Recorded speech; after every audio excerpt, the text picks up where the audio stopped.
సత్య ఆరోపణలు చేస్తున్న వారిపై చర్యలు తీసుకోవాలని తూర్పుగోదావరి జిల్లా వైసీపీ లీగల్ సెల్ అధ్యక్షులు డిమాండ్ చేశారు.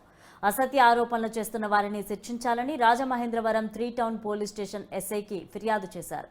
ఆధారాలు లేని ఆరోపణలతో కరపత్రాలు ముద్రించి పంపిణీ చేస్తున్నారని ఆగ్రహం వ్యక్తం చేశారు.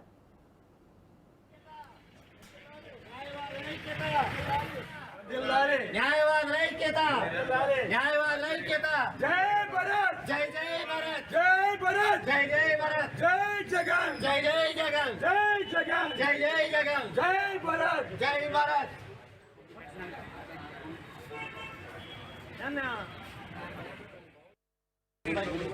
కరపత్రాలు తప్పు కరపత్రాలు అంటే ప్రజలను భయభ్రాంతులు చేసే విధంగాను ప్లస్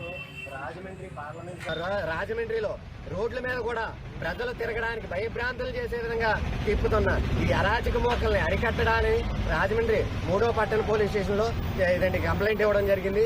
ఇదే ఉద్దేశంగా రాజమండ్రి పట్టణానికి మీకు ఎమ్మెల్యే గారు వాసు గారికైనా పార్టీలకైనా ఎవరికైనా నేను ఒకటే చెప్తున్నా, ఎవరైనా పార్టీలో కమిషన్లు తీసుకున్నారు, అవినీతికి పాల్పడ్డారు అంటే మీరు ఆధారాలతో నిరూపించండి అయ్యా, అంతే తప్పించి ప్రతిపక్ష పార్టీలు ఏవైతే ఉన్నాయో ఈ కుమ్మక్కు రాజకీయాలు చేయాలన్న ఉద్దేశంతో కుర్రాళ్ళని అంటే భవిష్యత్తు ఉన్న కుర్రాళ్ళని ప్రేరేపించి ప్రజలను పెరద్రోవ పట్టే విధంగా యువకులను మరియు ప్రజలను భయభ్రాంతులకు గురి చేసే విధంగా ముసుగులు వేసి స్పోర్ట్స్ బైక్లు ఉపయోగించి వాళ్ళు ప్రజలు భయపడిపోయే విధంగా తయారు చేస్తున్నారు.